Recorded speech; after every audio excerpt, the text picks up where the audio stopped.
That's it. Morning. Very difficult. Just, I think it's very sad. But if Mr. Bates thinks he's won, maybe he hasn't yet. We'll have to see. There are other alternatives, we believe. But in due course, we'll find out. I'm not. I'm only involved so far for my companies, which are owed money. And I just believe that if Mr. Bates thinks that he's got the club, we'll see. And if he has, good luck to him. And if he hasn't, well, maybe the rest of the people who are going to actually vote and see in due course whether or not they will take it to the High Court. That's up to them. I mean, at the end of the day, I just want the best for Leeds United. That's all we ever came into it all for Leeds United. We wanted to make sure that they, would survive, but we feel that they ought to survive under a better regime than Ken Bates's. That's our only thing we've got to say. So thank you very much indeed, gentlemen, and we'll see whether or not we end up in the High Court or not. Would you be involved in taking it to the High Court? I personally won't, right?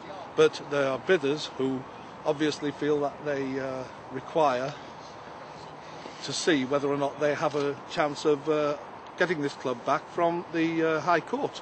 Because at the end of the day, they obviously have lost here at the meeting, which showed a slight increase from what it was on Friday, but it's very small. I understand that the figure's now gone up to £6,000 out of 35 million. So it's a very, very, very marginal figure. I mean, if it were a general election, I think they'd all be jumping up and down. But here we go. That's is it called football or is it called a scramble? I don't know. At the end of the day, here we are, magnificent football club, unfortunately in the first division. And if Mr. Bates does retain the club, I wish him all the very best and hope that he'll get us out of here and back into the Championship. However, I don't think he's the right man for the job personally. Mr. Bates said he's looking for further investment. Of course, the club always needs investment, but I tell you now, this club, to get back to where it should be in the Premiership, requires somebody with deep pockets, probably between 30 and 50 million pounds. We can't be strutting around with bits and bats of money. The only way Leeds United, this fabulous club, this great club, is ever going to get back in the Premiership is with somebody with deep pockets. An American, big operators, somebody who's got the club at heart. And yes, maybe it all wants redeveloping, why not? That's not a problem for me. But at the end of the day, if it is going to be redeveloped, let it get redeveloped for the benefit of the citizens of Leeds and for the club, not for an individual's pocket. And that's all I've got to say. Thank you very much indeed. Thank you very much.